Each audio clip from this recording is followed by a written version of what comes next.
Bonjour. Eh bien, je voudrais parler un tout petit peu de la pauvreté. La pauvreté est une malédiction. Et souvent, des personnes se fusquent en se disant, mais pourquoi est-ce qu'un homme de Dieu peut parler d'argent? Pourquoi est-ce qu'à l'église, on parle de richesse? Mais dites-moi, où est-ce que vous voulez qu'on parle d'argent ou de richesse? Si ce n'est à l'église. L'or et l'argent appartiennent à Dieu. Et on ne peut pas parler du ciel comme si la terre n'existait pas. Impossible pour un homme sur terre d'accomplir un mandat divin sans avoir la richesse. La richesse a pour but de t'accompagner dans l'accomplissement de ton mandat et ton épanouissement sur la terre des hommes. En d'autres termes, quand Dieu te bénit, cette bénédiction, la richesse y participe. Sans richesse, c'est impossible. La pauvreté est un signal clair, une preuve évidente que Satan a quelque part sa main sur ta vie ou sur ta destinée. Elle peut corrompre totalement le parcours de ta course. Prenons un peu l'exemple d'Abraham. C'est parce qu'il y a eu la famine qu'Abraham est descendu en Égypte avec sa femme. Et par la force des choses, craignant pour sa femme, il est devenu proxénète, il a donné sa femme à Pharaon pour avoir la vie sauve, mais il a reçu un retour de l'argent. C'est terrible, hein? Vous imaginez, dormant dans une maison à côté, sa femme était avec Pharaon.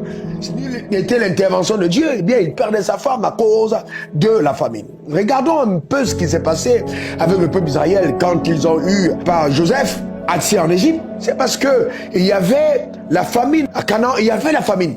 Donc, les parents de Joseph ont dû migrer pour descendre, voyez-vous, en Égypte, avec toute la famille. C'est ainsi que des générations plus tard, ils se sont retrouvés esclaves pendant 430 ans en Égypte. Quand vous n'avez rien, vous n'êtes rien. C'est clair et net. Ta vie reflètera la gloire de Dieu si simplement ta vie est accompagnée aussi de la richesse. Bien que la richesse ne soit pas tout, mais la richesse a quand même une évidence que la main de Dieu est sur toi. Je prie donc de tout mon cœur que tu puisses migrer de la pauvreté à la richesse, à l'abondance. Cette année est une année de surabondance. Cependant, la richesse ne s'acquiert pas parce qu'on jeûne, parce qu'on a prophétisé sur ta vie, parce qu'on prie. C'est bon de prier, c'est bon de jeûner, c'est bon de recevoir des prophéties. Mais cependant, si tu n'actives pas les leviers indispensables te permettant de créer la richesse, parce que la richesse se crée, la richesse ne se mendie pas, la richesse ne se donne pas, la richesse ne s'escroque pas, la richesse ne se pille pas, il est important que nous puissions avoir les leviers par les lois spirituelles nous permettant d'accéder à la richesse que Dieu nous a déjà réservée. Et la première de ces lois est la loi de l'intégrité. Il faut être intègre. Intègre, reconnaître Dieu comme étant la source de tout. C'est très important. Travailler. Eh bien, il y a tellement de lois qu'il est important pour un homme sage qui a besoin de richesse d'apprendre à créer la richesse. Je prie de tout mon cœur, dans le nom suprême de Jésus, que quelles que soient les barrières qui t'empêchent d'accéder aux promesses que Dieu t'a réservées, qu'elles soient ôtées au nom suprême de Jésus et que ta vie reflète la gloire de Dieu sur la terre des hommes. Nous sommes, pour ceux qui sont en Afrique, dans un continent extrêmement béni. Dans ton environnement, que tu sois en Europe, que tu sois en Amérique, que tu sois en Asie, il y a des gens qui prospèrent, il y a des gens qui sont épanouis. Dis-toi en toi-même, je ne suis pas venu sur terre accompagner les autres, et sonne la révolte dans ton homme intérieur. Tout peut encore changer. Le basculement total, radical, est encore possible. Ce n'est pas de la responsabilité de tes parents ce qui t'arrive. Ce n'est pas la responsabilité de la société ce qui t'arrive. Non, arrête de victimiser. Tu peux donner un avenir glorieux à toute ta descendance. Tout dépend des décisions que tu prendras aujourd'hui.